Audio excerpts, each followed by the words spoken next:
Please subscribe to our YouTube channel. Like and share this video. Palavelli ఇవన్నీ కూడా తల్లి వాళ్ళ ఆచారము పెద్దవాళ్ళు ఎలా చేస్తున్నారు అన్నదాన్ని బట్టి చేయడానికి ప్రాధాన్యం ఉంటుంది.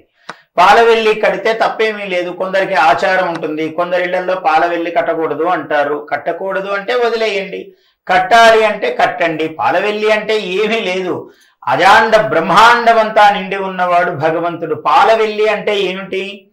అది పాలపుంత. పాలవెల్లి అంటే పాల సముద్రం. పాల సముద్రంలో ఓలలాడుతూ ఉండేటువంటి మహాగణాధిపతి కన్నా ఆయన బొజ్జయే ఒక పాల సముద్రం. అందువల్ల పాలవెల్లిని మనము ఒక అలంకారము, అదొక అందము.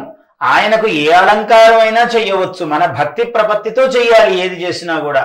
అందువల్ల పాలవెల్లి కట్టేవాళ్ళు కట్టవచ్చు, ఆచారము లేని వాళ్ళు వదిలేయవచ్చు. మామూలుగా ఒక వస్త్రము మంచిది పరచి దాని మీద బియ్యము పోసి ముందుగా కలశము పెట్టి ఆ వెనక అక్కడ వినాయక ప్రతిమను పెట్టి అలా పూజ చెయ్యాలి. ఇది పద్ధతి. ఆ వేసే ముందు ఆ నేల మీద ముగ్గులు వేసి దాని మీద వస్త్రం పరిచి దాని మీద బియ్యము పోసి అక్కడ గణాధిపతిని పెట్టి పూజ చేయాలి. ఇది సహజముగా చెయ్యవలసినది. పాలవెల్లి అనేది దానికి ఒక అలంకారం. ఎంత మీరు అలంకారం చేస్తే అంత సంతోషం, ఆనందం కోసమే ఇవన్నీ. మీ పూజలో భక్తిలో భాగాలే ఇవన్నీ కూడా. Please subscribe to our YouTube channel.